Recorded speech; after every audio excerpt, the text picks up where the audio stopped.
Now, along with the totalitarian tiptoe comes the greatest mass mind manipulation technique. This is the motto of the 33rd degree of Freemasonry.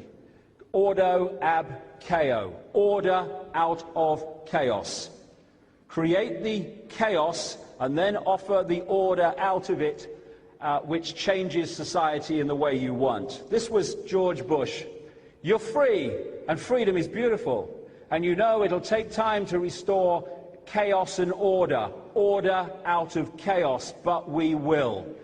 He was quoting the 33rd degree motto. Order out of chaos, or as I've dubbed it, problem, reaction, solution. Simple, devastating, played on us by the day. You want to change society in a way that you know if you announce it openly, you're going to get massive reaction. So you don't announce it openly, you play this scam. Stage one, you create a problem. Could be a terrorist event, could be a war, it could be a run on a currency, could be a bird flu, it could be any problem that could elicit the outcome that you want.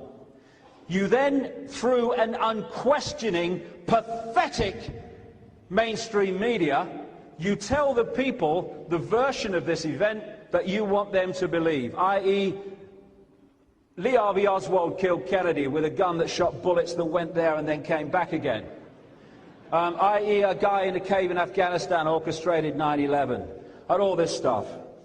And if we had a media worth the name journalism, problem, reaction, solution would not be possible. It would collapse immediately. Because real journalists would investigate the official version of the problem, they'd find it was a nonsense, and they would tell the people that, and they'd get a different reaction. Because they don't, because the mainstream media is just a public relations office for the official version of events, it goes through virtually undiluted. Official story, media, official story received by the people. And what they're looking for at stage two, the reaction, is outrage, fear, and words to the effect of something must be done, this can't go on, what are they going to do about it? Which allows those who've covertly created the problem, who've gleaned that public reaction, do something, they can then openly offer the solutions to the problems they have created. I've just described 9/11, by the way. I've also described the Second World War, where you had, when you do the research, a global elite that was behind the Russians, the Soviet communists as they became, who was behind the governments of Churchill and Roosevelt, one of the major, like I said earlier, Illuminati frontmen of the 20th century, who were behind the Nazis in Germany and who brought them into conflict, a major global problem. If you want to change something globally, you need to create a global problem. Conflict, Second World War. After the Second War, in just a few years, the people were mentally, emotionally, and physically exhausted. When they are doing those mind control horrors I talked about earlier, they get the victims exhausted, mentally, physically, and emotionally, because an exhausted mind becomes a much more suggestible mind. And so, how do we stop this happening again? I'll tell you. After the Second World War, an explosion of globally centralized institutions, the United Nations, the Bretton Woods Agreement, along came the World Bank, the International Monetary Fund, and all this other stuff. And the world was transformed by the problem of the Second World War. Same with the First World War. And this was one of the most clear and obvious problem, reaction, solutions I've ever come across. I went on a radio station in Los Angeles days after 9/11 because they'd heard on the internet I was saying it wasn't bin Laden, this was an inside job. This was in the first week after it. And they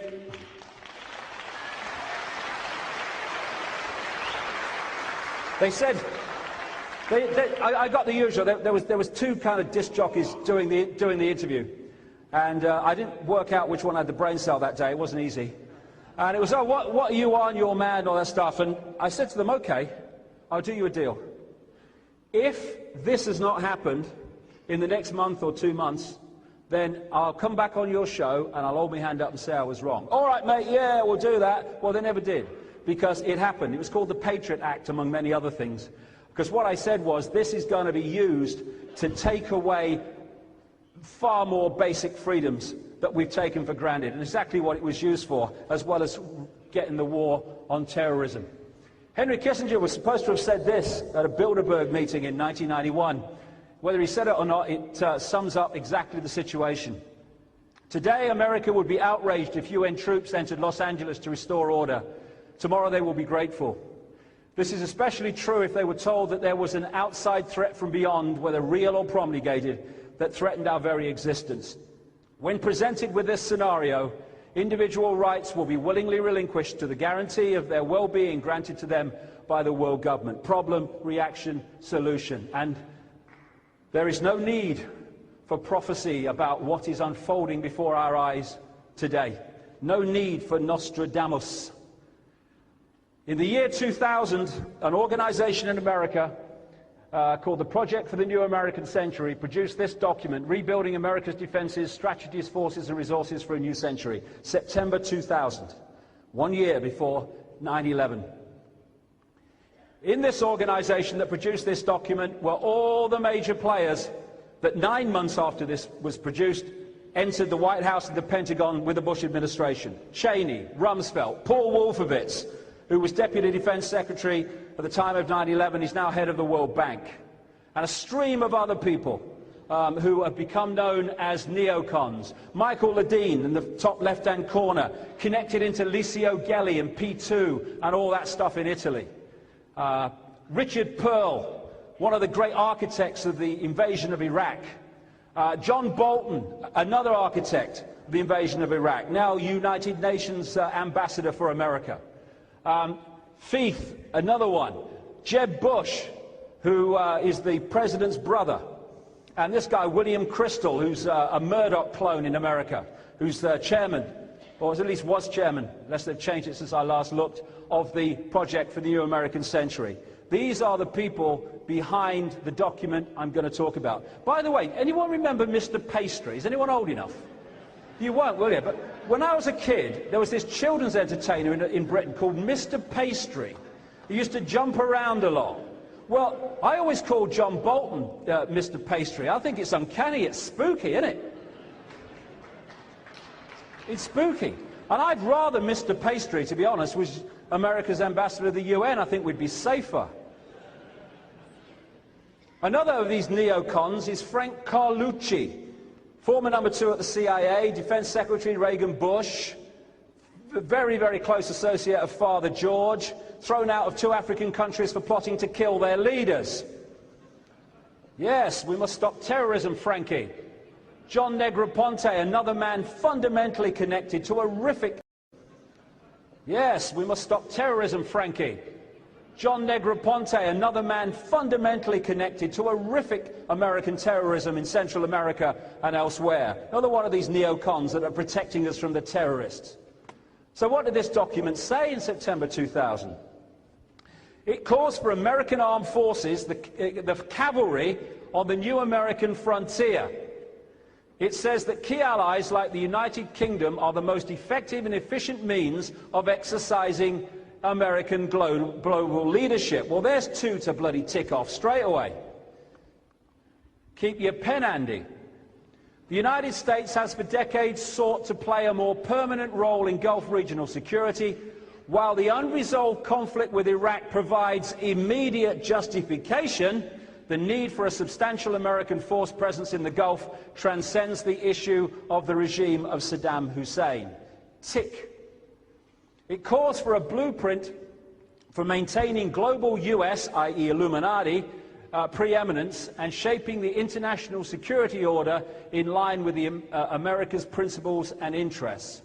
This American grand strategy, it says, must be advanced as far into the future as possible, and the US must, quote, fight and decisively win multiple simultaneous major theater wars as a core mission. And that's exactly what they're doing. We've had Afghanistan, we've had Iraq, and now they're trying to wangle a conflict with Iran. Tick. It says that peacekeeping missions demand American political leadership rather than that of the United Nations. It highlights North Korea, Syria, Iran and Libya as dangerous regimes and says they're existence justifies the creation of a worldwide command and control system, World Army. Now, the axis of evil speech involved in its claims of evil, Iraq, Iran, North Korea, straight off the pages of that document. It was written by a Bush speechwriter called David Frum, who is one of those neocons connected to those people that produced the document. And they say, oh, we're still trying to stop the war with Iraq. Oh, God, please, you've been planning it for years, mate.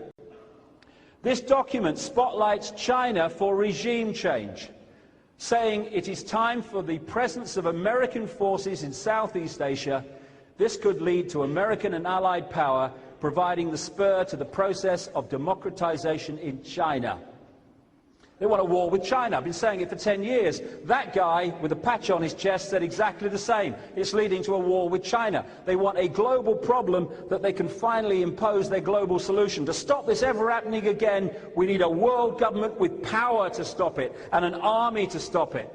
Exactly where they're going, which is why I was able to say this in 1998. The plan is to engineer events real and staged that will create enormous fear in the countdown to 2012. This includes a plan to start a third world war, either by stimulating the Muslim world into a holy war against the West or by using China to cause global conflict. Maybe both. The China thing is happening.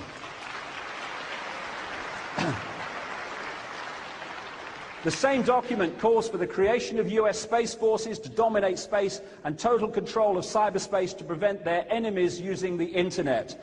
What we're seeing now, and you've been following this, are increasing attempts and changes to dictate what you can and cannot say on the internet and to hand power over the internet to the corporations that they control.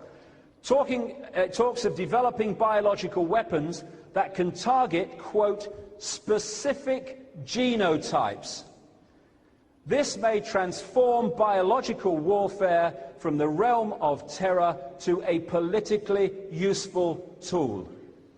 These are the very same people who are saying they need to protect us from the terrorists. Now, what else did this document say? It said that this process of transformation, all this list of things it wants to happen, would be likely to be a long one, absent some catastrophic and catalyzing event like a new Pearl Harbor. Those words were published in September 2000. 1 year to the month later, we had what Bush called at the time our Pearl Harbor. Catastrophic and catalyzing event. Elephant in the living room. Who's benefited from 9/11? That's the great antidote to problem, reaction, solution, that question. Who benefits? Who benefits from me believing this version of events? Well, do the Muslim world benefit? Oh, no. What about the people who died in 9/11? No. Ooh, who can benefit from this? Only those that wish to use it to justify transforming society in the image they require. I go into this whole 9/11 thing in this book, but I'm going to go through the whole structure of it in the next half an hour or so. It has justified so much. Blair said, since 9/11, the world has changed. Yes, it has. It was meant to. The movie tells us that it was 19 hijackers orchestrated by Osama bin Laden and Al-Qaeda. The secret agenda is problem, reaction, solution. Cheney called the war on terrorism a dirty war that might not end in our lifetimes. That's the idea. You have a war with a country, you're going to at some point reach the end of it. But when you have a war on terrorism, when does it end? When do you know the war on terrorism's over? Well, the answer in this case is when you stop planting the bombs, mate. That's when it stops. But how do the people?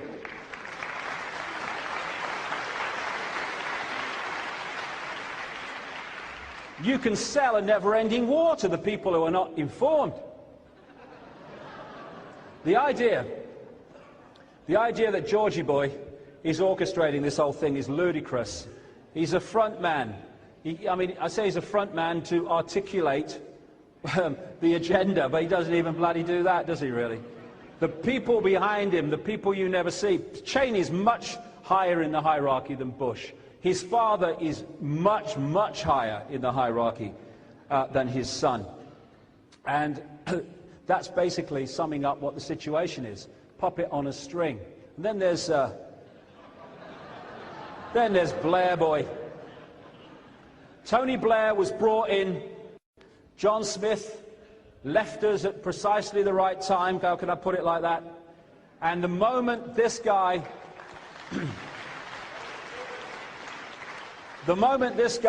became leader of the Labour Party, Rupert Murdoch, for the first time in British newspaper history, took all his newspapers away from the Conservatives and started supporting Blair. Well, if that's not a sign of things to come, well, what is? So Blair becomes leader, and the two sides of the Atlantic work in coordination to the goals that we're seeing now. Alice in Wonderland. Alice said nothing would be what it is because everything would be what it isn't. And contrary-wise, what it is, it wouldn't be. And what it wouldn't be, it would, you see. That's the world we live in. Home is that way. This is the movie. This is the agenda. And we're being confused all the time by smoke and mirrors and different messages to make the truth go over there and us to look over there. And we'll see that very clearly as this section of the talk unfolds. 60 years before 9/11, we had Pearl Harbor. This was a situation where, as historians and researchers have shown in very thick, detailed books, Roosevelt had at least 8 different confirmations that Japan was going to attack Pearl Harbor. Indeed, the way the American administration had acted towards Japan in the months before was designed to make them do that. And I came across, I've got my glasses, I've got them here. Came across this thing, this document when I was researching years ago. Came out of Britain. It was called Propaganda in the Next War. And it was a document explaining how America was going to be manipulated into the next war. And it was like, next war? What bloody next war? And a guy called Nye, actually on Capitol Hill, held this thing up and said, what is this? But of course he was ignored. Well, let's see what it said. This is before the Second World War. And before, obviously, Pearl Harbor. To persuade her, the United States, to take our part will be much more difficult. So difficult as to be unlikely to succeed. It will need a definite threat to America, a threat, moreover, which will have to be brought home to every citizen before the Republic again take arms in an external quarrel. The position will naturally be considerably eased if Japan were involved, and this might and probably would bring America in without much further ado. At any rate, it would be a natural and obvious effect of our propagandists to achieve this, just as in the Great War they succeeded in embroiling the United States with Germany. Fortunately with America, our propaganda is on firm ground. We can be entirely sincere, as our main plank will be the old democratic one. We must clearly enunciate our belief in the democratic form of government and our firm resolve to adhere to the old goddess of democracy routine. Pearl Harbor attacked in 1941, after this guy had spent the election campaign saying, I tell you, mothers of America, your sons are not going to fight in that war in Europe. He knows they are. Pearl Harbor got America in the war and him in the clear. Problem, reaction, solution. 6 years before 9/11, Oklahoma, Timothy McVeigh. Unless the laws of physics were suspended that morning, there's no way that Ryder truck fuel fertilizer device could have brought that building down in that way. Not me. This is people like Brigadier General Ben Partin, who spent a lifetime in explosives and weapons development with the US military, who wrote to 500 people, politicians, media people, a long list of reasons why this was impossible and why the explosives had to be inside the building on some of the pillars. He was ignored. They said that McVeigh had gone there and found out all about it and sussed it out, as we would say. Well, why that morning did he come into a gas station in the Ryder truck and ask the way to the Murrah building? I mean, you know, so connecting him and the Ryder truck to the Murrah building when he's about to blow it up. Why that morning was the bomb squad in full reaction gear in the hour and a half before the bomb went off? They denied it, but they had to admit it later through the wealth of witnesses who saw him. Why did McVeigh, when he was supposed to be trying to get the Bureau of Alcohol, Tobacco and Firearms, which had an office there because of their involvement in Waco 2 years earlier, why, when he could have parked the vehicle right next to their office, did he park it just about as far away as it was possible to do with the Murrah building? Why were all the surveillance cameras around this building confiscated by the FBI that morning, which, according to local television stations who interviewed people, said that it showed someone looking like McVeigh leave the Ryder truck, but there was another guy with him, this so-called John Doe 2, who suddenly disappeared from the story. The questions and the anomalies about what happened to the Murrah building are endless, because it was another inside job. Within 24 hours, Clinton was calling for an easing of restrictions on the American military's involvement in domestic law enforcement. And all that has been added to since 9/11. It's a process of breaking down resistance to the Orwellian state to protect us from the terrorists who are the same people who want to introduce the Orwellian state.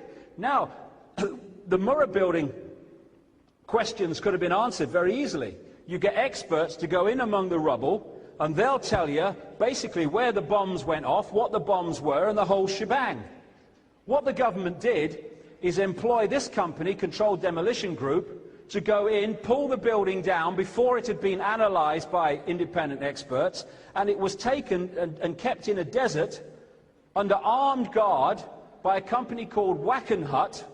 And Wackenhut is absolutely, was created and has been peopled ever since by CIA, FBI type people. And the guy who runs it is a very close associate of the Bush family, indeed has funded their political campaigns. Now, what a coincidence that when the Twin Towers fell, and people were saying, hey, that didn't half look like a controlled demolition to me, that the rubble was taken away, indeed sold on Rudolph Giuliani's say-so and others, without being properly analysed. The company they employed to do that was called Controlled Demolition, and independent experts were never allowed to investigate the reason that the towers came down. Why? Because it would blown the whole scam.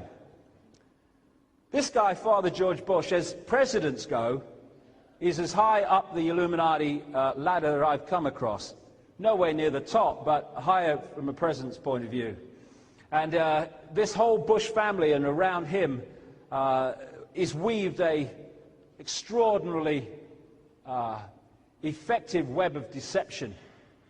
The guy in the middle there, in the chair in the corner, is Prescott Bush, the father of Father George, grandfather of Boy George.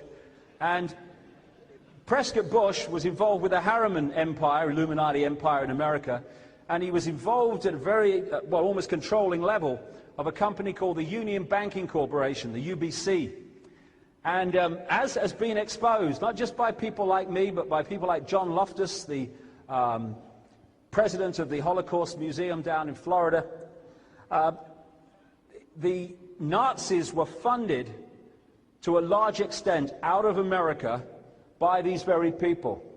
The Union Banking Corporation connected into the banking and steel empire in Europe of a man called Fritz Thyssen, who was an acknowledged funder of Hitler. And the money came out of America through to Thyssen and through to Hitler. That's how they turned the Weimar Republic, which was just an economic disaster zone, into a military force that could take on Europe. And he was involved in a number of companies that were actually closed down under the Trading with the Enemies Act during the Second World War because they were Nazi companies, Prescott Bush, Skull and Bones. Well, he spawned the two guys who went on to become President of the United States and continue with his Nazi philosophy, clearly. The Carlyle Group is an organization that operates a lot of fundamental influence on the American government currently, and very much involving the situation around 9/11. And the Carlyle Group has a wonderful thing, a wonderful kind of way of doing things. It buys up companies that are struggling, who depend on government contracts for their profitability.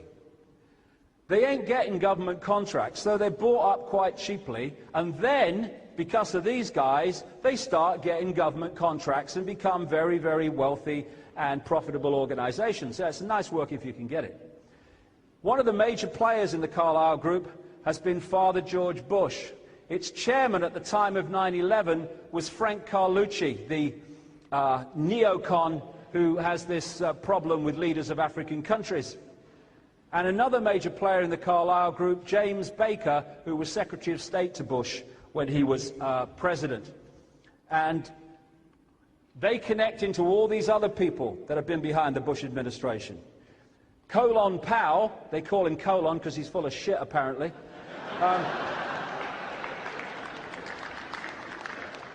Colin Powell described Carlucci as my mentor. Do you think Carlucci and the Carlyle Group might have had just a bit of influence at the State Department when Powell was head at the time of 9/11? I think they might.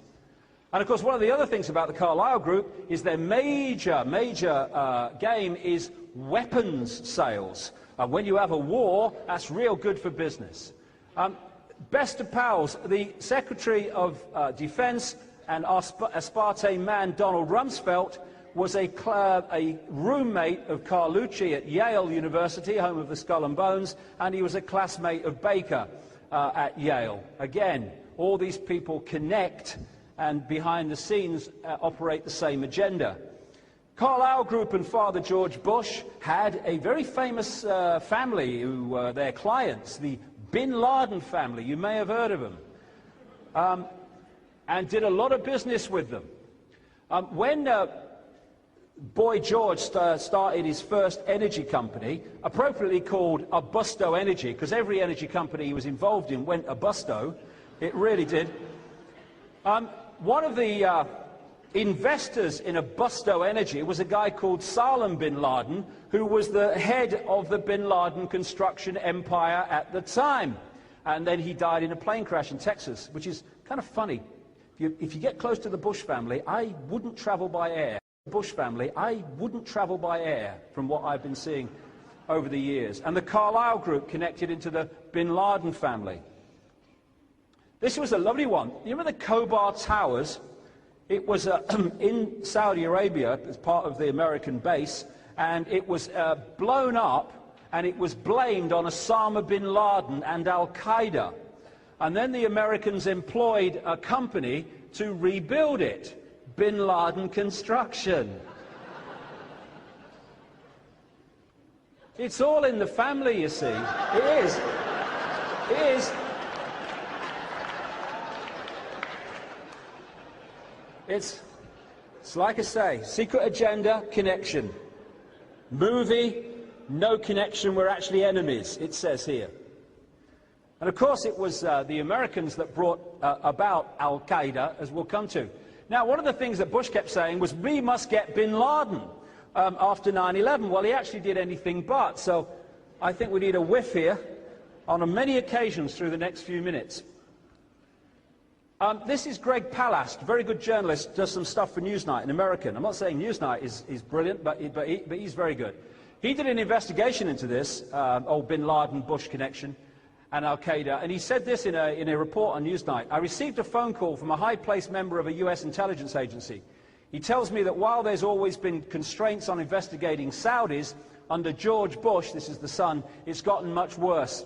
After the elections, the agencies were told to back off investigating the bin Ladens and the Saudi royals, and that angered agents because they didn't want what was coming to be destroyed by legitimate investigations and arrests before then. On the same report by Greg Pallas, this is Michael Springman. He was the US consulate in Jeddah, Saudi Arabia, at the time of Father George Bush's presidency. And he said this on camera. In Saudi Arabia, I was repeatedly ordered by high-level State Department officials to issue visas to unqualified applicants. These were essentially people who had no ties to either the Saudi Arabia country or their own country. I complained bitterly at the time there. I returned to the US, I complained to the State Department, to the General Accounting Office, to the Bureau of Diplomatic Security and the Inspector General's office. I was met with silence. What I was protesting was in reality an effort to bring recruits rounded up by Osama bin Laden to the US for terrorist training by the CIA. They would then be returned to Afghanistan to fight against the then Soviets. And another guy who died at a very inappropriate time in terms of getting some truth out about this, Robin Cook, former Foreign Secretary, he said just before he died, throughout the 80s, bin Laden was armed by the CIA and funded by the Saudis to wage jihad against the Russian occupation of Afghanistan. Al-Qaeda, literally the database, was originally the computer file of the thousands of mujahideen who had been recruited and trained with the help of the CIA. So the whole Al-Qaeda is an American creation, an American invention, which is then used as the villain to hide who is really responsible for these terrorist outrages that have led to the changes in society that we've come across. These two people were named by the Clinton State Department as funders of Al-Qaeda and Osama bin Laden, both of them fundamentally connected to the Bush family. Bin Mafous was a funder of Harkin Energy. He was involved in the Carlyle Group. Harkin Energy was another Abusto company of Boy George Bush. And this is why, days after 9/11, when people who with brown faces, never mind what their religion is, we can't be bothered, you've got a brown face over here, were being arrested and kept without charge or trial or even knowledge of their families of where they were after 9/11,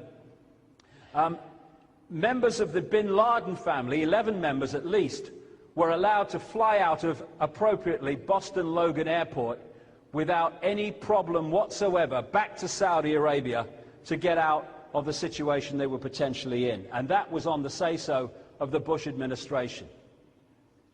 Negroponte, he's the UN ambassador at the time of 9/11. He was involved in horrendous stuff. I won't go into it, we've got time, but horrendous stuff in Central America, horrendous treatment of people and mass murder.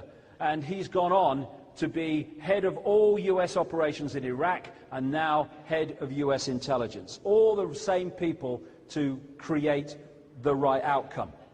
So, 9/11, problem, reaction, solution. Well, this guy summed it up straight away. Straight after 9/11, Mr. Dark Eyes said, "This is a moment to seize. The kaleidoscope has been shaken. The pieces are in flux. Soon they will settle again. Before they do, let us reorder this world around us." Problem, reaction, solution. The problem: 4 aircraft pretty much simultaneously hijacked over American airspace, and at no point in the entire time and period it took place was any action taken that affected the outcome of the events. This is in the most protected airspace in the world, apparently. This guy, Leroy Fletcher Prouty, worked in special operations in America, time of the Kennedy administration. And he was talking about assassinations when he said this, but this sums up perfectly this whole 9/11 thing as well.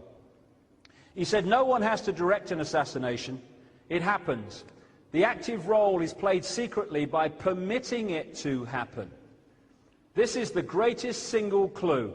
Who has the power to call off or reduce the usual security precautions?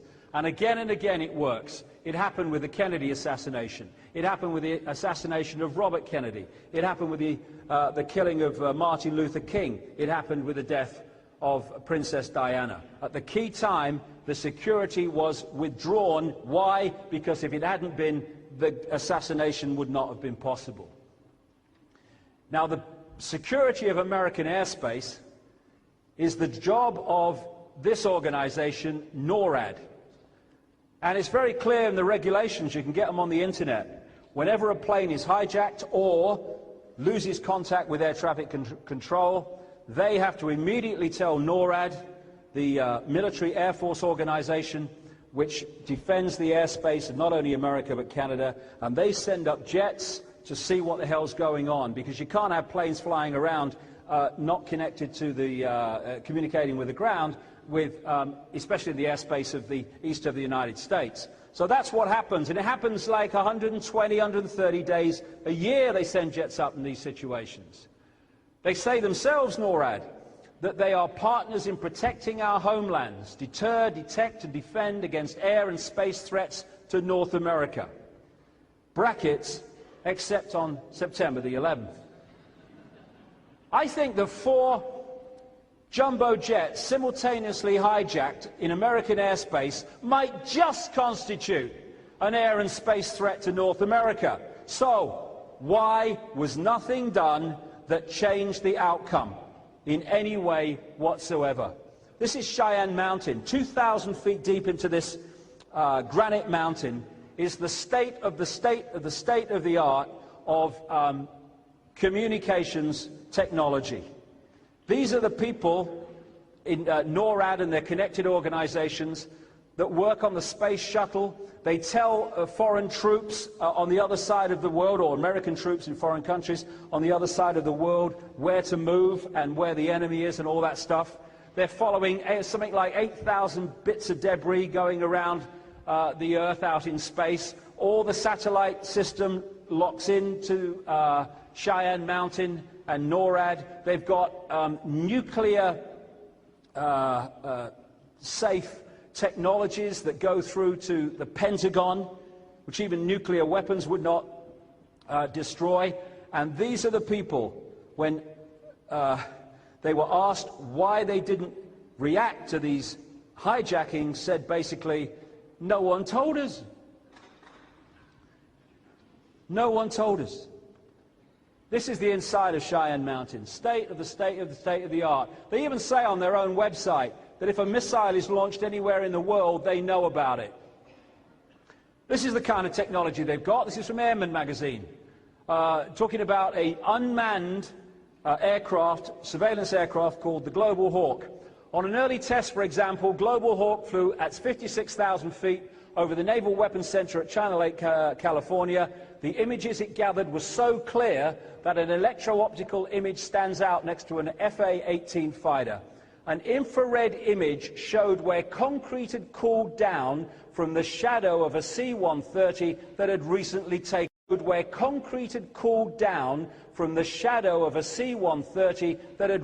taken off. That from 56,000 feet. And they can't find bin Laden. And they didn't know what was happening on 9/11 because somebody never told them. What actually happened will become clear. So we have these 4 aircraft. They are hijacked. What should have happened, and like I say, what happens every other time, is NORAD send jets up and they find out what's going on, and they have this plane movement sign system that tells the pilot to follow them and land where they show them. When this guy, Payne Stewart, a golfer, he took off, I think it was from Florida. He was in a small plane, one of these Learjet things or something, and it took off, and they had a compression problem, and they all kind of, everyone in the plane, including the pilot, went unconscious. The air traffic control people involved told NORAD. NORAD scrambled jets, and the jets taking over from other jets as it passed across America, escorted the plane across America until it ran out of fuel to make sure it was going to crash in a place where there was no population. It said in all the news coverage at the time that the Joint Chiefs of Staff in the Pentagon, in their command center, were watching this happen. That's what they did for a Cessna with a handful of people in it. What did they do for a 767, 757? Nothing that made any difference to the outcome. Why? Because they weren't meant to. The Federal Aviation Administration, they call it, we call it the authority in this country, they have told me that it was their, and NORAD have told me that it was their responsibility to tell NORAD what was going on. And if what NORAD say happened is true, then this organization has a hell of a lot of questions to answer about its lack of reaction. But there were many other reasons why this reaction didn't happen, as we'll come to. One of the interesting things about the Federal Aviation Administration is that in the year of 9/11, its head of security became Michael Canavan, who left immediately after 9/11, and his former job was head of psychological warfare and special operations in the American military. Bit of a career move, I feel, and an appropriate man to have on 9/11. So if we take the Flight 77 as just an example of the chaos and lack of reaction, it kind of tells the story of the other ones too. First of all, according to Robert Mueller, the head of the FBI, this terrorist operation must have been in the planning for months and years. Well, you've only got to go on the internet to find out what NORAD does when it is told a plane has been hijacked or lost communication with the ground. So you are these highly trained terrorists, and your intention is to hit the Pentagon. Your plane is taking off from Washington. The Pentagon is in Washington. So what you do, even though knowing what NORAD's reaction system is, you fly the bloody plane, or allow it to be flown, right out into the Midwest, like 40 minutes an hour out. Then you hijack it, and you fly the soddy thing all the way back. Yeah, that makes sense to me. And even then, even when you've hijacked it that far out and come in, there is no reaction from the military that makes any difference to the outcome at all. Some say a plane didn't hit. I'll come to that in a second, but something bloody went off there, and certainly this Flight 77 went bloody missing. Now, the story became that what happened was that when the planes were heading for the Twin Towers, they scrambled jets from Cape Cod up on the East Coast, not that far from Boston, that kind of area, and by the time they got to the Twin Towers, oh, they just missed. And then, when this plane's coming all the way back from the Midwest, Flight 77, they scrambled jets from 130 miles away, the Langley Air Force Base, and they almost got there, but oh, just missed.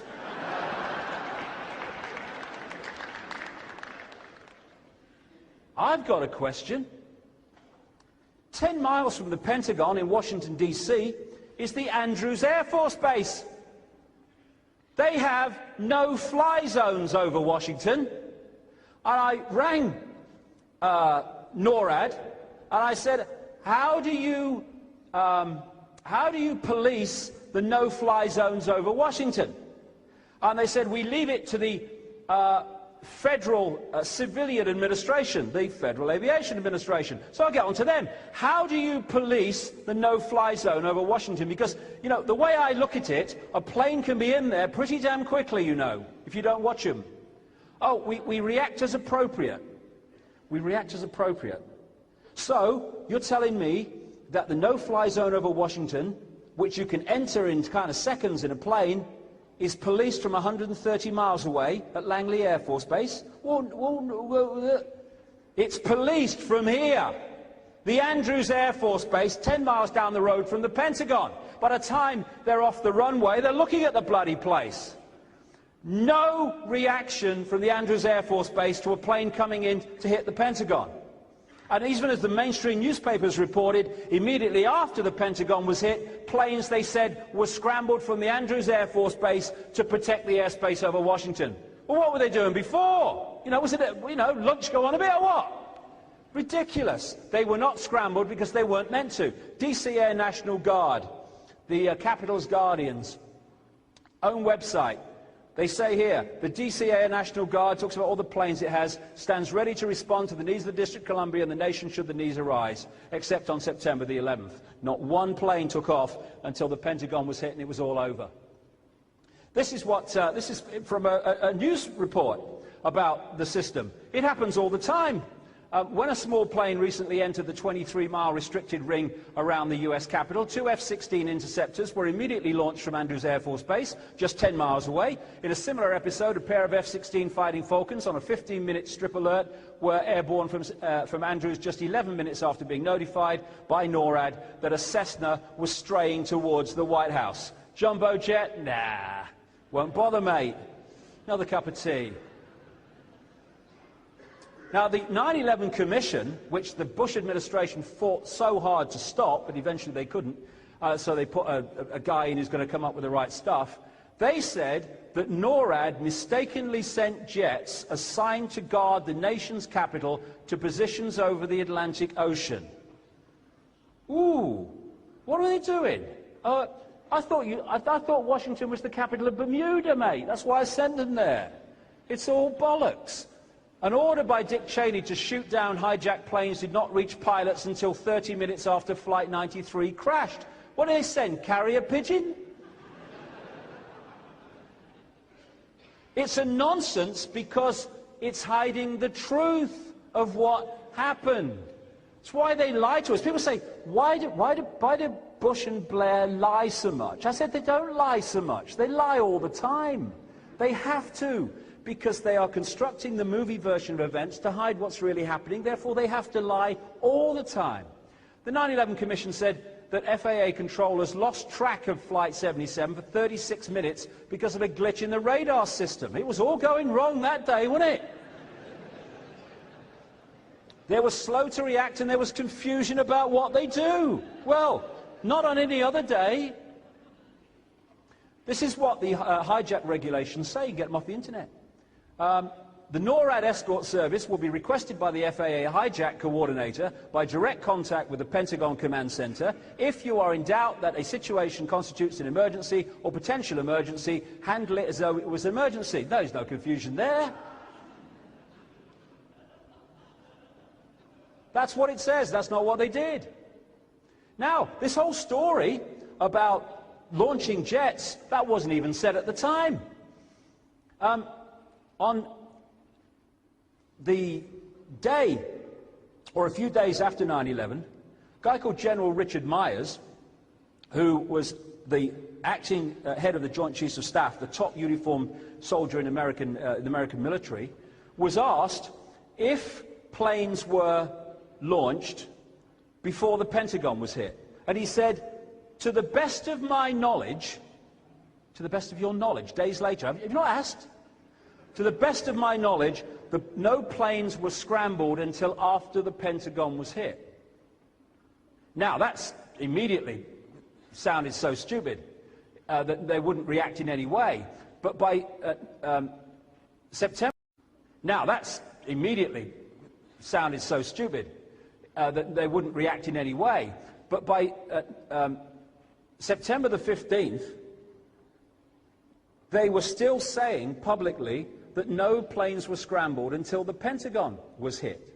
It was only on September the 19th, 8 days after 9/11, that they issued a press release from NORAD saying, actually, we did launch jets from Cape Cod and Langley Air Force Base, confirming a CBS Dan Rather report of many days earlier. So it was yes, we did, and no, we didn't. That's what he said. Got me things out of order here. That's what he said, Myers.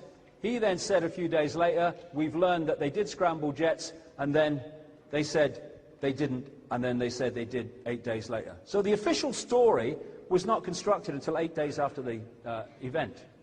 Now, these three guys are the three top people in the American military. The Commander-in-Chief Bush, Secretary of Defense Rumsfeld, and General Myers. It's very interesting about their stories of what happened that day. First of all, where was Bush? He was down at a school in Florida. And I was in a bar in Bermuda after I'd spoken there, just after 9/11. I was watching CNN live. And I saw Bush stand up and say, at a town meeting, as they call it, a public meeting with obviously selected guests, as usual.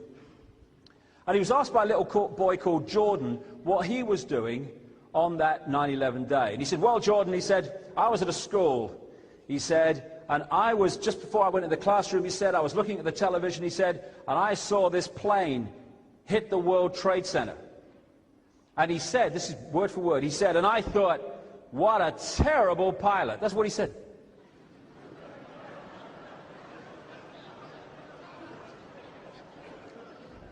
Now,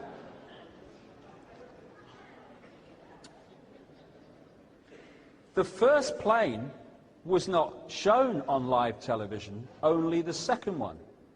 And by the time the second one hit, he is in the classroom talking to the children. No way in the world is it possible for him to have seen the first plane hit. Next day, I'm looking through the press, waiting for, my God, what's the president said? Not a sodding word. So he goes into the classroom. I mean, he's just been told, by whatever means, that a plane has hit the World Trade Center. He's the President of the United States, the Commander-in-Chief. What does he do? He goes into a classroom and reads a story about a pet goat. Interesting use of goat. Andrew Card, his chief of staff, then comes in, and according to him at the town meeting, Bush, he said, Andy Card came in and he said to me, Mr. President, America's under attack. No, the planes hit the World Trade Center. Well, when you see the footage of Card going up to him and coming out, there's no way he said anything like that many words. But anyway, he's now told the president that a second plane is at the World Trade Center. What does the president do? He continues to read a story about a pet goat. And now we know what was really said here. He came in and said, Mr. President, America's under attack. No planes hit the World Trade Center. Okay, Andy. As soon as I know what's happened to this goat, I'll be right out.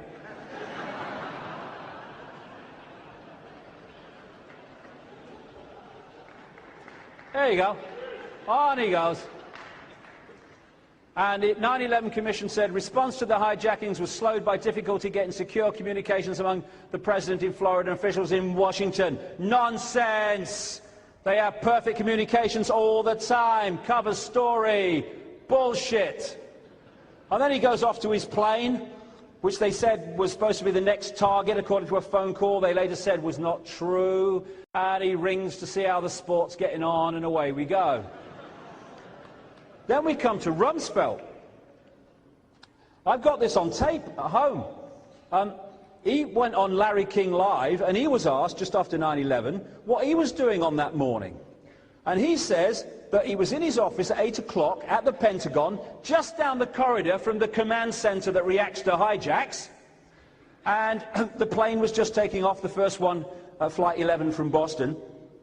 And he said he was hosting a group of politicians to talk about terrorism. Whoa, synchronicity day that was.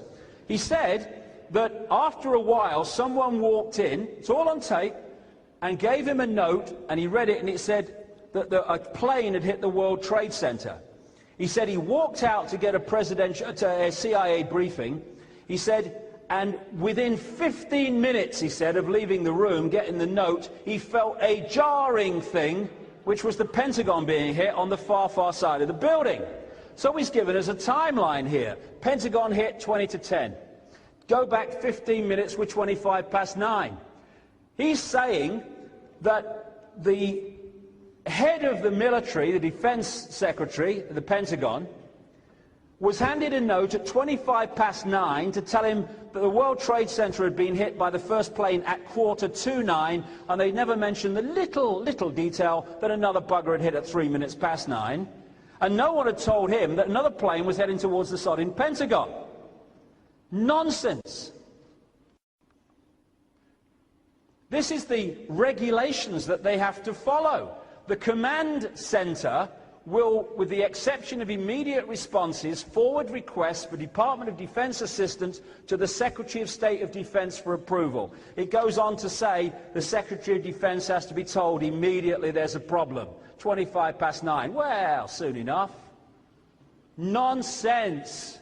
This guy, Richard Myers, he said on American military radio and television that he was on Capitol Hill about to go into a meeting with a politician called Max Cleland when he saw on the television that the World Trade Center had been hit. He's the uniform head of the US military, just down the road in the Pentagon. What does he do? Does he get on the phone? Does he say, what's going on? No. He said he went into the meeting with Max Cleland. He said he came out, no one told him about the second plane. He came out, he said, and immediately he came out of the meeting, someone said, another plane's at the World Trade Center, and he said, just after that, someone said, the Pentagon's been hit. Timeline. He went into the meeting, he claims, before 9:03, because he didn't know about the second plane, comes out around 9:20 when the Pentagon was hit, and he is saying that no one told him the second plane had hit, that another plane was heading towards the Pentagon in all that bloody time. Nonsense. That guy was somewhere else that we'll come to in a second. It's all a frickin' lie, the whole bloody thing. Richard Clarke, who was the White House terrorism advisor, has said in a book that he was part of a teleconference during the 9/11 attacks, and one of the people involved in the teleconference was General Richard Myers, who was not with a meeting with Max bloody Cleland at all, just as Rumsfeld was telling a pack of lies about what happened to him.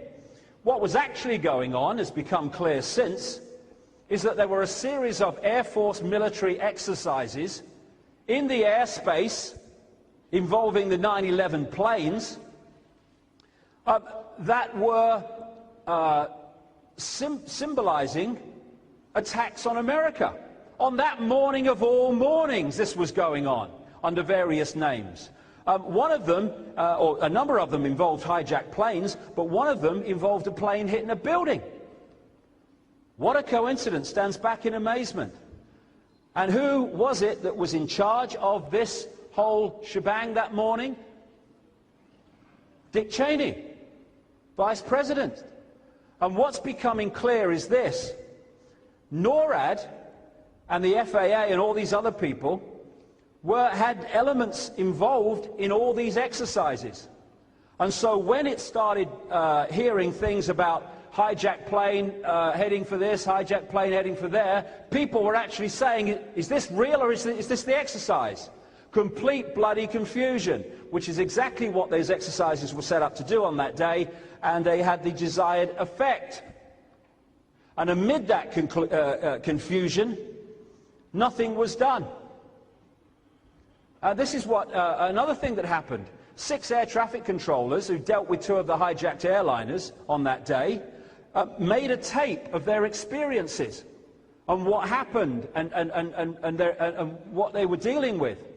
And the tape was destroyed by a supervisor without anyone making a transcript or even listening to it, the Department of Transport said today. It was destroyed by FAA Quality Assurance Manager, who crushed the cassette in his hand. FAA Quality Assurance Manager, who crushed the cassette in his hand, cut the tape into little pieces, and then dropped them into different trash cans around the building. Do you reckon he didn't want us to hear it, or what?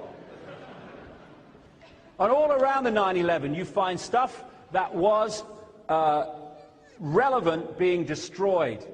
Evidence. Elephant in the living room. My God. Inside job from start to finish. Total frickin' lies. I was in Australia, and this guy who is involved in the computer system that defends Australian airspace from air attacks was with me for a day, and he told me that the airspace over the Canberra Parliament building involves a system that if a pilot enters that airspace, he is invited not by a human being but by a computer to punch in a 4-digit code that gives him permission to fly through that airspace. If it's not punched in a very short time, then the plane is taken out by ground-to-air missiles. That's what happens in Australia. What happened when Flight 11 came in, or Flight 77 rather came in, to the Pentagon? Nothing. It means there's no air defense to the Pentagon. They've admitted they've got ground-to-air defense for the White House. I mean, couldn't they just point them a little bit in the other direction? I mean, the Pentagon's not far. Nothing. Because it was being allowed to happen. No one has to direct an assassination. It happens. The active role is played by secretly permitting it to happen. This is the greatest single clue. Who has the power to call off the usual security precautions? Who had that power? The very people who've used 9/11 to take away basic freedoms and launch a war on terrorism. In other words, a war of slaughter. Then we've got this thing. I don't understand this. I think it's really strange. You know where the classic shot of the Pentagon is the big wall had fallen? Well, that happened about 20 minutes to half an hour after impact. Before that, that's basically the area of the hole. Must have been a sodding small plane, that's all I can say. Whatever it was.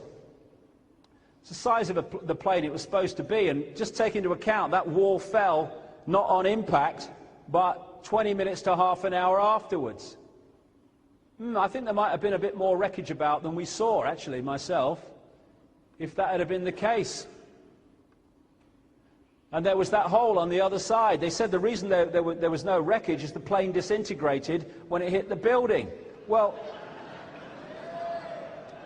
a bit of it didn't. It came out the other side inside. What was that?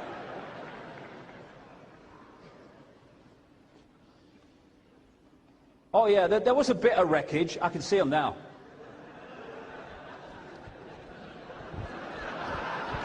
Yeah.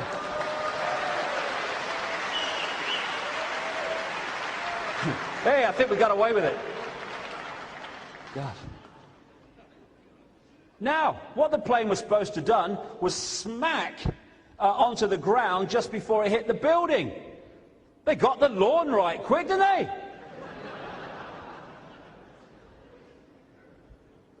Alan Titchmarsh must have been flown in.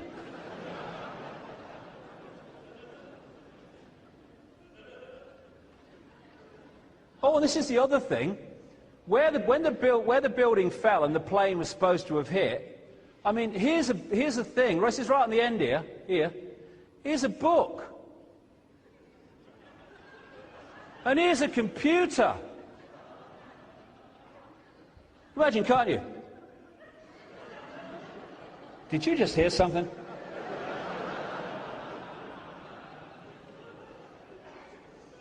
But yet again, some people say it was actually a cruise missile or something akin to that. Some say it was another kind of plane, but it was very strange. But then again, as with the wreckage of the Twin Towers and the Murrah building, I've been to this gas station, as they call them in America, this petrol station.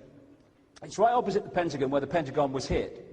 And I went in there to get some petrol, not realizing it was a military petrol station. He said, "Are you in the military?" I said, "No, thank God, no." He said, "Well, you can't have petrol from here then." So anyway, the point is, though, actually years ago, the point is this gas station has surveillance cameras pointing out over that area of the Pentagon. Okay, no problem. As with McVeigh and the whole thing in Oklahoma, okay. Do you want to see what happened? All this conspiracy theory and all that stuff? Look, okay, just sit down a minute. Let me just put the tape on. There you go, that's what happened.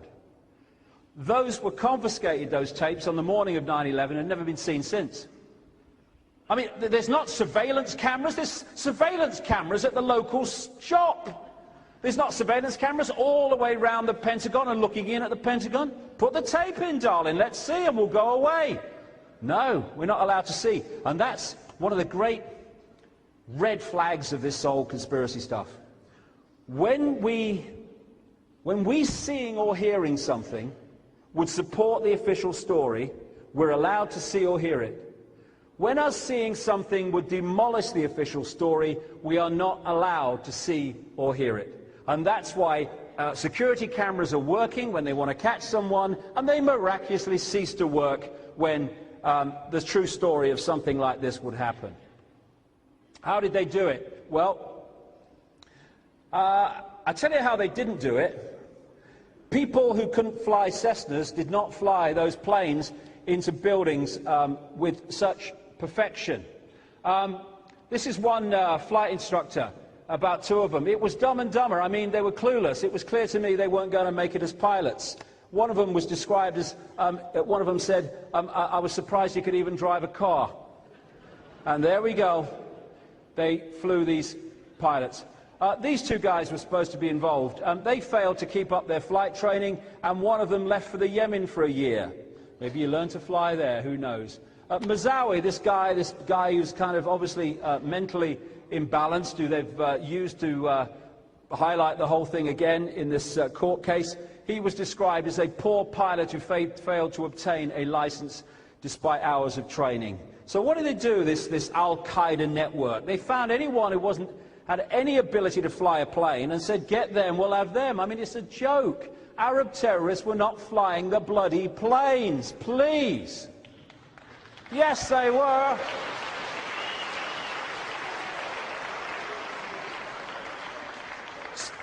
So, what was going on? Well, first of all, we've got to understand the technology that's available. This is a thing called the Global Hawk. They fly this all over the world without a pilot. It's a surveillance plane. They've flown it from America to Australia, America to Europe. It's flying over Afghanistan and these places now. No pilot. It's controlled from the ground. And when I was researching Alice in Wonderland, I was watching a program in a series. Who's that guy who fronts the car programs? That's him, Jeremy Clarkson. Yeah, him. Yeah, I like him. He's a bit of a character. I like him. Anyway, he started off this explanation of the technology of modern aircraft. And the plane took off at the start of the show, and he's in the cockpit of this jumbo jet, and it's leaving, I think it was Kennedy Airport. And he was showing what actually flies the plane. And the pilot took the plane off the runway, and then he pointed it at the first, I think they call them way stations or something like that, in the sky. There are points in the sky which the computer picks out, and it goes to that one. When it gets there, the computer readjusts and takes it to the next one, flies it over the Atlantic. Once the thing's off the ground, the computer's flying the plane. It comes into Heathrow, and the plane landed, the front wheel was on the bloody white line in the middle, and it applied the brakes, all done by computer. The next thing the pilot did was turn it and taxi it to the bloody gate. Quite simply, if you can get control of the flight management computer system from the ground, you control the bloody plane. Simple as that. And that's what they do with this. And that's what they did, I would suggest, on 9/11. It's this Global Hawk, big thing, it's got the wingspan of a 737. And in the summer of 2001, a book came out by a former investigative producer of ABC, a guy called Bamford. And he was investigating the National Security Agency in America, which is much, much bigger than the CIA, more important. But what he did in his research, he came over this thing called Operation Northwoods, which was 40 years ago, and run by the Joint Chiefs of Staff, in other words, the Pentagon. And this is what he found, and run by the Joint Chiefs of Staff, in other words, the Pentagon. And this is what he found. This was in official documents he came across. They obviously thought were destroyed. Operation Northwoods, the plan called for innocent people to be shot on American streets. This is the Pentagon. For boats carrying refugees fleeing Cuba to be sunk on the high seas. For a wave of violent terrorism to be launched in Washington, D.C., Miami and elsewhere. People would be framed for bombings they did not commit. Planes would be hijacked using phony evidence, all of which would be blamed on Castro to justify an invasion of Cuba 40 years ago. And This is another thing that was in this document. They were going to do this 40 years ago. An aircraft at Elgin Air Force Base would be painted and numbered as an exact duplicate for a civil registered aircraft belonging to a CIA proprietary organization in the Miami area. At a designate time, the duplicate would be substituted for the actual civil aircraft and would be loaded with selected passengers, all boarded under carefully prepared aliases. The actual registered aircraft would be converted into a drone, remote-controlled plane, their word for it. Takeoff times of the drone aircraft and the actual aircraft would be scheduled to allow a rendezvous south of Florida. What it was going on to say was that when the drone aircraft replaced the real aircraft, it would be flown, according to its flight plan, that's why they chose that particular route, over Cuba, and it would be destroyed by radio-controlled explosion, and it would be blamed on a ground-to-air missile from Cuba, therefore justifying the invasion of Cuba. They had the capability of doing that with a remotely controlled aircraft 40 years before 9/11. Imagine the technology they have now. That's what happened, and this, NORAD, is one of the major organizations that's been involved in the development of remotely controlled aircraft. The black boxes. If us seeing or hearing something would destroy the official story, we don't see or hear it. Where's the black boxes? Oh, they're destroyed, mate. Well, that's funny. It doesn't happen in other cases. The hijackers. 19 hijackers. We don't know who they are. Suddenly, here's the list. Size of shoes. Everything. And you know what they've said? They've just come out and said this. The reason they knew this is because it was all in Mohammed Attar's bag that didn't make it onto Flight 11. The coincidences, that's just amazing. Synchronicity, it must be true. These people, 7 of these people at least, have been tracked down by the mainstream press. They're still alive. What do they do, parachute? I mean, what's going on? And then you've got these Korans everywhere.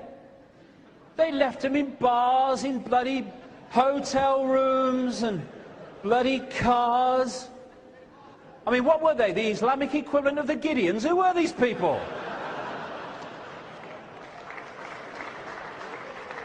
And then I sat in my front room and I watched a newsreader tell me on the BBC, without laughing, just a few days after 9/11, that they found a passport from one of the hijackers. I mean, was it singed? I mean, what, you know? I'm not a physics major, but paper passport, I think there's questions to ask here. And I rang the New York police a year later when I was doing the Alice in Wonderland book, and oh no, we can't talk about that, there's an ongoing investigation, oh God. And then there was an ITV television documentary a year after 9/11, and they asked the same question, and the FBI said, the hijacker's passport is a rumor that might be true. This is a year after they've called a press conference to announce it. Why? Because we go back to connecting the dots. They know that vast majority of people do not connect the dots. They don't remember what they were told on this day as opposed to what they were told on this day and this day. And therefore, what they wanted in that period was emphasise, programme, yes, it was them Islams, yeah. So we found a passport, proof. Oh, we found a Korans in this, everywhere. Oh, it was them Islams. And then, once the programming is done, they can just walk away, because they know most people won't say, well, hold on a minute. But some people do, and increasing numbers of people do. And that's how the dots get connected. Now, this is extraordinary. This is the official FBI timeline of Mohammed Attar. They said that him and this guy, Abdulaziz Al-Amori, who turned out not to be, actually, instead of being in Boston when they were going to hijack Flight 11 in the morning of September the 11th, they drove down to Portland, Maine the night before. I mean, you know, was it a better hotel? I mean, what's going on? So, and he said that they left their hotel on the morning of September the 11th at 5:33 to catch a plane at 6 o'clock, which is the only one that would have got them onto Flight 11. Did the alarm not go off? Did they oversleep? I mean, what are we talking about here? See them dashing around the hotel. Oh, Abdul, get up. See the time, knickers, pants everywhere. Oh. Then they're supposed to arrive to catch a plane at 6 o'clock. And it was all these great hijackers. And one of the things that people say is, oh, no, I saw Atari get on the plane. They've got this surveillance camera. No. Of all the airports in all the world, at this time when there's cameras everywhere, the one international airport with no surveillance cameras in its departure lounge is Boston Logan Airport. There are no pictures of him getting on the plane. This is Portland, Maine, where this comes from. And in the middle, you've got 5:45, 15 minutes to departure, which gives it kind of a reasonable thing, yes, 15 minutes. But actually down here, it's 5:53, in fact 5:54, 6 minutes to departure, which would ask the question, why did they leave it so sodding late? Well, maybe it wasn't too important for them to get on it, because maybe they didn't know they were going to hijack something. And I called the people at head of security at Portland, Maine, and I said, why does it have two timelines? And why does it have one right in the middle of the shot where you at least want numbers if you were trying to identify someone? I don't know, she said. I said, do you think you could ask? Do you think you could look at the tape and call me back? She says, oh no, the FBI took that tape away on the morning of 9/11 and we've not seen it again. Of course, that was put in because in the newspapers that's what the framing was. It hid the fact that, as one person said, they were so late they were spitting bullets or spitting blood or something. There is no evidence this guy got on the plane, no evidence whatsoever, freaking ever, including the fact that none of them were on the list of passengers. This is Abdulaziz Al-Amouri, who's supposed to have been but wasn't the night before 9/11. He looks like he's going to kill himself the next day, doesn't he? Yeah, but that's not Al-Amouri, that's Al-Amouri. This is a Saudi airline pilot who was sitting in Jeddah, Saudi Arabia, and heard on the news that he just hijacked a bloody plane in America. He went into the American consulate there and said, I think there might be a mistake, I think there might be. But they've never changed the names. They said that this guy, Lotfi Raisi, had helped them to learn how to fly the planes, not very well. They said that he was an Islamic extremist. They put him in Belmarsh prison. They tried to take him to America. And they said he was an Islamic extremist when he's married to a French white Roman Catholic. Yeah, it all fits. It's all rubbish. It's all rubbish. And the people here, rubbish, rubbish. What most of them are claimed to have done. And that's why they're having to let them out now, slowly. These people are completely untrustworthy, wouldn't know the truth if it bit them on the arse. And the same with the Twin Towers, again. Controlled explosion, taken away by controlled demolition appropriately. When you look at the controlled demolition pictures, available everywhere, lots of programs about them. At the point where the explosives goes off, there is an outward puff of smoke as the charges go. That is exactly what you see on the Twin Towers before they started to fall. In all these things, it's classically what happened to the Twin Towers. Controlled demolition. Look at that one in the middle on the left there. What you see in that building is what you saw when the Twin Towers started to fall. These are some buildings that fell due to structural failure. They don't go straight down on themselves. They don't turn to dust. And the speed that the towers fell was the speed of free fall, without any resistance. Free fall speed. Why? Because there was nothing to resist. Because they were taken out by explosives. Because that was the classic mind-imposing, mind-programming vision of 9/11 that would be in the public mind to use problem-reaction solution to justify the outcome. This guy, William Rodriguez, maintenance man at the World Trade Center, he was a hero after 9/11 because all the people he got out and the heroic things he did, pictured with George Bush. The moment he came out and said, actually, bombs were going off at the bottom of the building before the building fell, and people with him said, yes, they were, then suddenly he becomes persona non grata. They took his job away and tried to destroy the guy. He's actually taken them to court and issued a court lawsuit against them for being involved in 9/11, people like Cheney and Bush and others. This guy, Larry Silverstein, he bought the whole of the World Trade Center just before 9/11, and he put massively increased insurance on it, which is being paid out. And he said he owned this building called Building 7 on the World Trade Center complex. And he said on television in an interview that the authorities came to him on 9/11 and said the building is in such a bad state, we want to pull it. In other words, pull it, we want to controlled demolish it. And he agreed, and they said it was pulled. Here's Building 7, here's all the telltale charges coming out that demolished Building 7. Now there's a question here. If you've ever seen these programs where they pull buildings of that size, they don't go and put the charges in a few hours. Sometimes it takes days to put them in the right places so it falls as it did. On 9/11, they pulled this building in next to no time. Why? Because it was charged already. In Building 7 was a state-of-the-art command center which had been recently built at a cost of $13 million at the instruction of Mayor Giuliani. And a guy I had a long conversation with he's a German, former German defense minister called Andreas von Bülow, and he has come out publicly and said he's certain that 9/11 was orchestrated from the command center in Building 7, and the reason they pulled it was to destroy the evidence of what happened. I think he's not far from the truth. Mayor Giuliani, buy a used car, wouldn't buy a new one, mate. I won't go into that.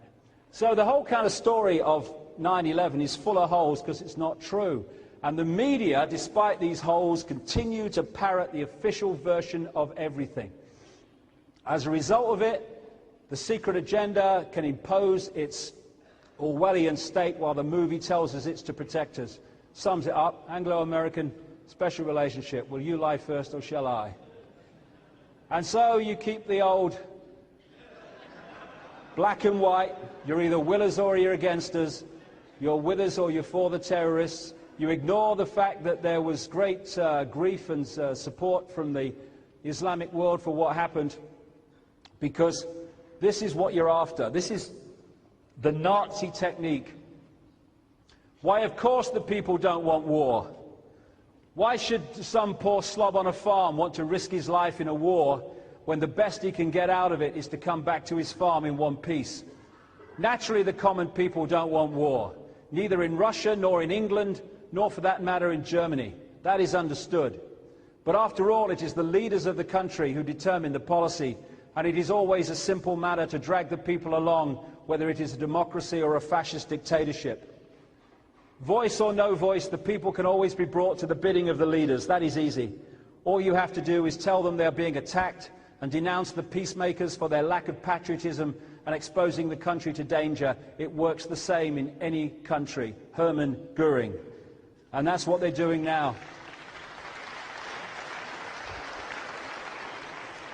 Abraham Lincoln said, public sentiment is everything. With public sentiment, nothing can fail. Without it, nothing can succeed. He who molds public opinion is greater than he who enacts the laws.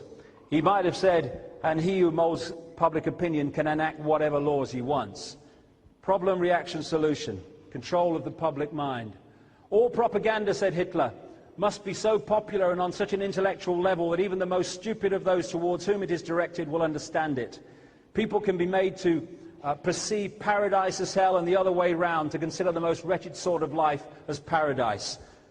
That's the key line. All propaganda must be on such an intellectual level that even the most stupid towards whom it is directed can understand it. Bin Laden did it. It's Al-Qaeda. That's the mantra on the most basic level. Exactly. There you go, Georgie. This is Blair showing the evidence that Bin Laden was orchestrating it. This is the Americans looking at the evidence, you know. Here you go. Lies, lies, lies. I'm sorry, that's all I can say. All my other lies are classified. This is the level we've got to after 9/11. They are harbouring a terrorist and they need to hand him over. There's no need to discuss innocence or guilt. We know he's guilty. That's the new world order that we're coming into. Bin Laden, I can't go into him much because I want to get some other things in before we finish this section. But he said in this so-called video in which he admitted it, we did not reveal the operation to them until just before they boarded the planes. Eh? Now, come on. They're boarding. Over here, over here. Right. You know those big towers? 9/11 Commission, only 2 days before the attacks, they had still not agreed what targets to hit. The 9/11 date was selected 3 weeks before the attacks. You're having a bloody laugh. You ever seen this film, Wag the Dog? Wag the Dog. What they do, if people haven't seen it, the president, a sex scandal's about to break, and there's an election coming up. So they invent a war that's not actually taking place. They get this top Hollywood producer to produce this war footage from the front, and they choose a war with Albania because they reckon no Americans ever heard of Albania. And they have this war, and they get it all on the front pages, and the footage from the front is coming from a Hollywood studio, and they hide the fact that the president's had this sex scandal until after the election. And when you watch the movie, it's so real. This is how we tell if there's a terrorist at the airport now, apparently. Yeah, we've got to keep things real simple here. There you go. God, he's dangerous. But you keep focusing on what you want to focus on until he's past his sell-by date, which is now. You talk about freedom while taking it away, and you can take 3,000 dead people in America and turn them into, well, far more than 5,000 dead civilians now in Afghanistan, and you can call it a glorious victory. That is terrorism. That is fighting for freedom. That is evil. That is the will of God to bring peace to the world. Wanted for terrorism, biggest terrorists in the world, while it's bigger ones behind them.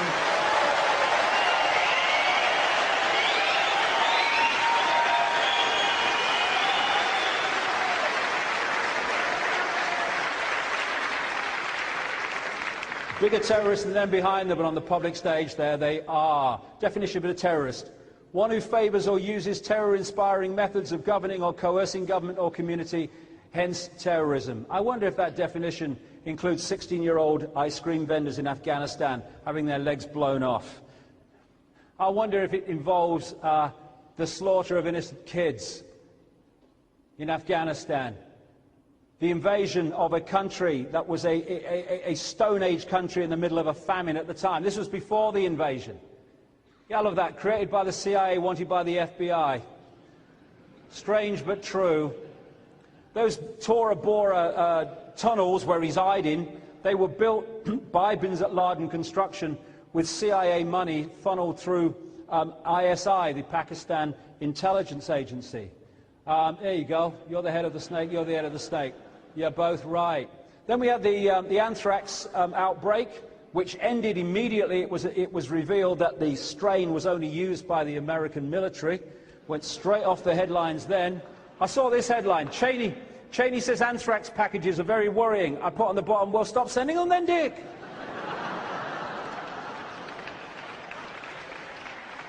And this is how it's done. This structure.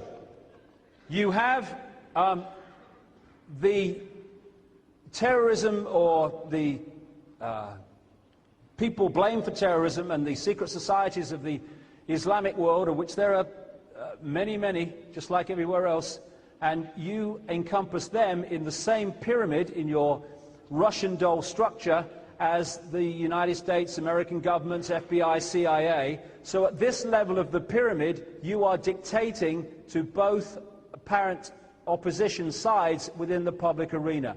And from this level, you orchestrate it being carried out, you orchestrate the lack of response and the lack of the defense system being activated, and you carry out the whole thing by pulling the strings of all elements of both sides. And that's how it all works. And that, holding the strings, is the level we never see, the spider in the center of the web. Now the solution: more and more changes in society, homeland security, military dictatorship. We're the same in this country. Support the glorious war. Help us find a terrorist.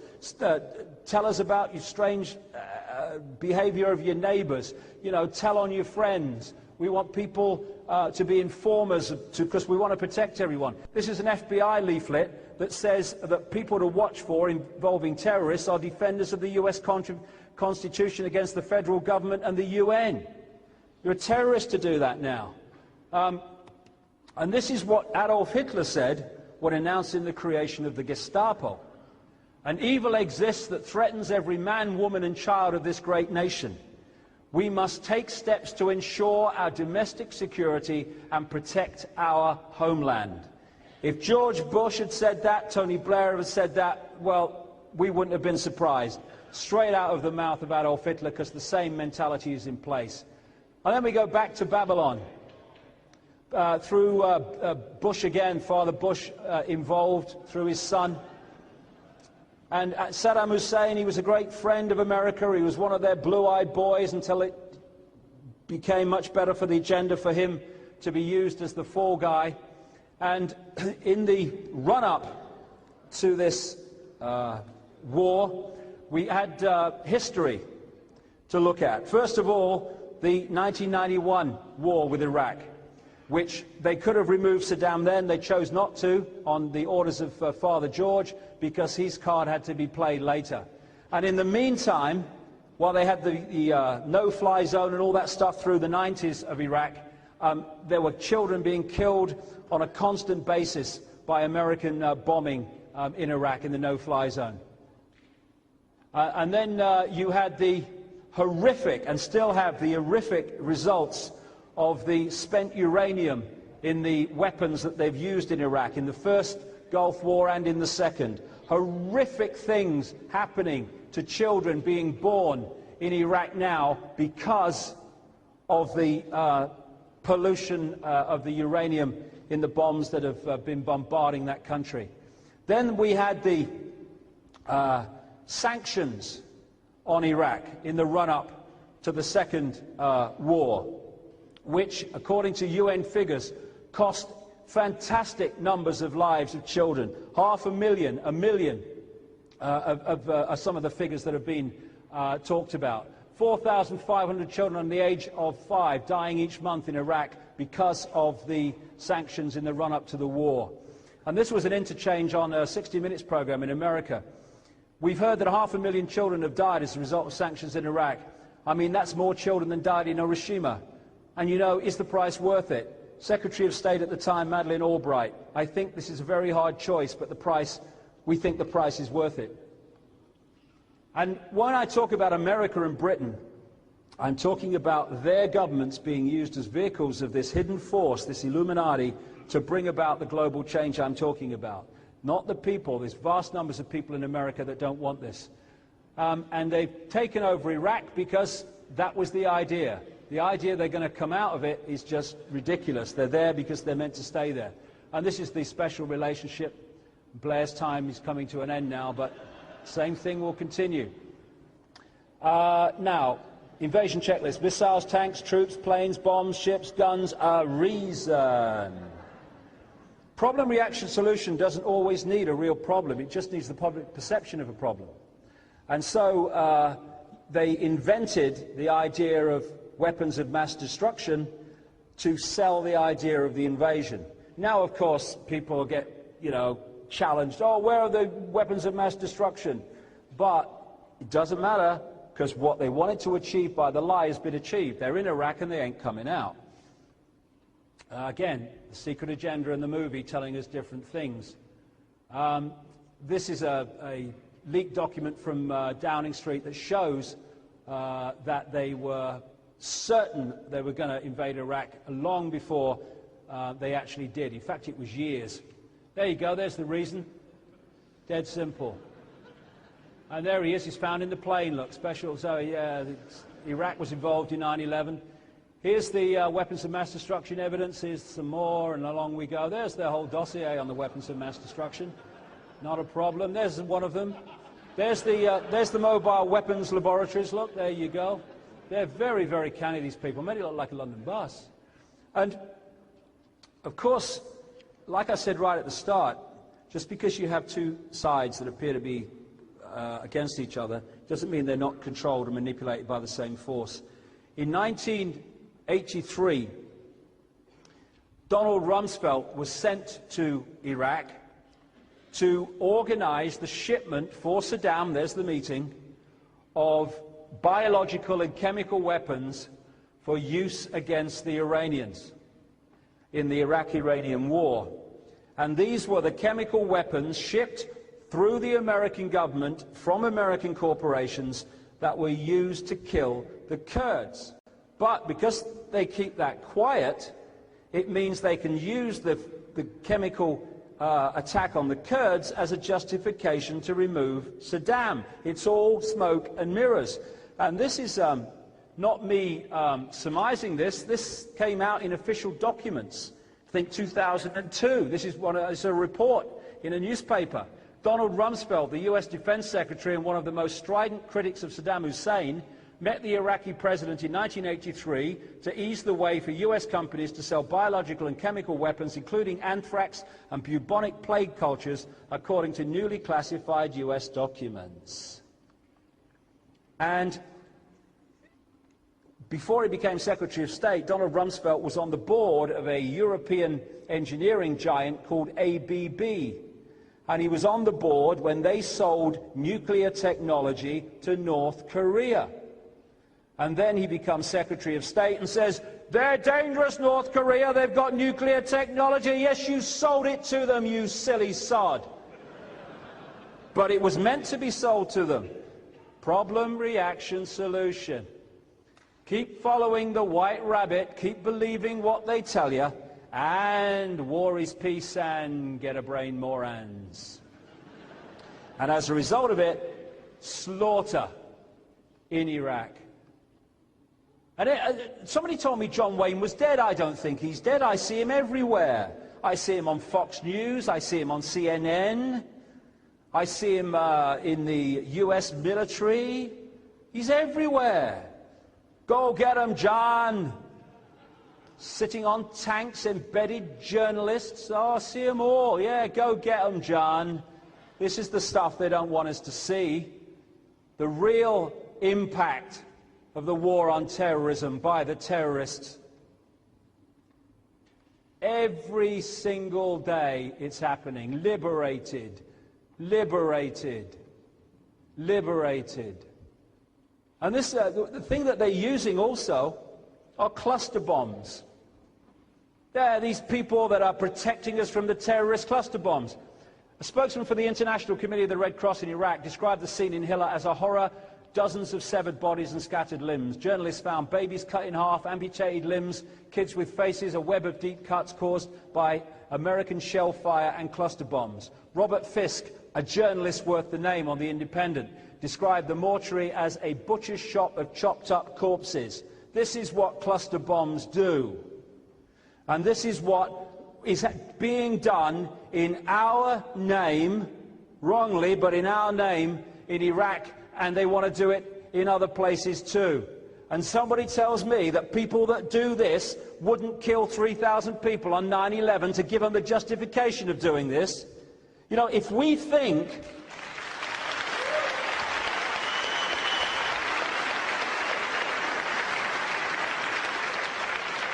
If we judge what this network would do on the basis of what we would do, we lose the plot.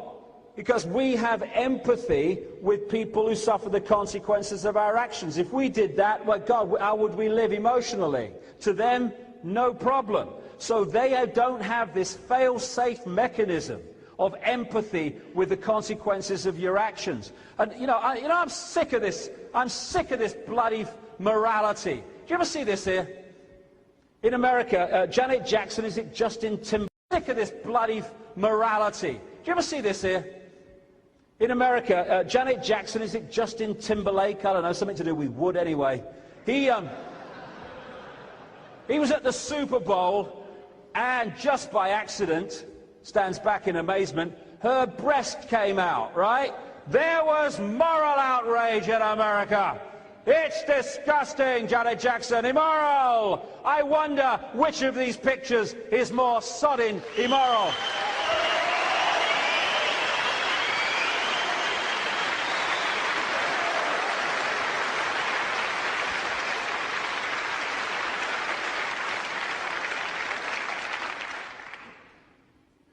One of the British soldiers in a BBC documentary, we bomb them. You know, it's cool to me because I like explosions and stuff like that, but like, I don't get to see the actual explosion, and that's what I want to see, but I guess when we get closer to Baghdad, we'll get to see more of that. Yeah. Ooh, yes. Support our troops. No! Support people who are coming from a point of empathy.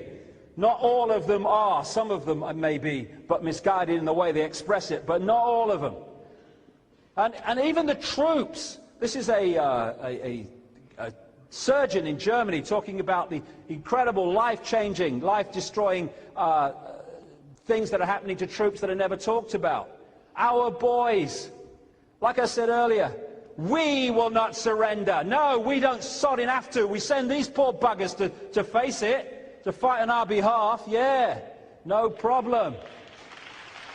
And Henry Kissinger summed the whole thing up when he called the military dumb, stupid animals to be used as pawns to foreign policy. And that's all these guys are to these people that run the world. Couldn't care less. And then, you know, it's all the fake stuff goes on, like they pulled this bloody statue down. I was in America. I watched CNN hold a live picture of this statue for 2 hours, live, before it actually came down. And I love this one. It was in a place called Palestine, I think it was Palestine Square, something like that. They were the people there watching it come down. I don't think too many myself. On the front of the Evening Standard, there they are again. What? Where did they come from? And then what you do is, as someone pointed out, if you go through the crowd, you see the same guy over and over again. What they've done is they've taken a shot off the telly of a few, and they're just going to make them smaller going back. You can trust the media. They wouldn't lie to you. They'd lie to everybody. There you go. Where did it all come from? Then you've got Saddam Hussein. Both ITV and BBC, in the run-up to the invasion of Iraq, they had facial experts look at all this footage of Saddam, and they found at least 7 or 8 different Saddams. And have they got the one at the moment? I don't know. Apparently, according to newspaper reports, his wife was taken to see him, this present Saddam, and it said that she arrived from Syria with her official escort and then entered the prison, emerging only moments later, pink with rage and shouting, "This is not my husband, but he's double. Where is my husband? Take me to my husband." American officials rushed forward to shield Mrs. Saddam from perplexed Russian observers, trying to insist that Saddam had changed quite a lot in custody and she probably didn't recognize him.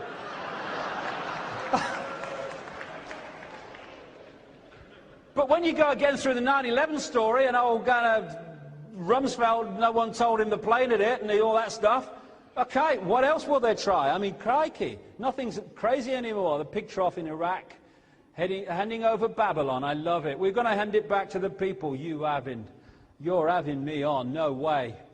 And all these people like Shalabi, CIA and British intelligence, the first kind of interim leader, Alawi, MI6, CIA, all the gang are there. Eh? There. But no, he's come. He's come to protect us. There you go. War crimes against humanity. That's what they're wanted for, and in the end, history repeating itself. It's just a global version. I love that one. Same shit, different asshole. Isn't that brilliant? Yeah. That's fantastic.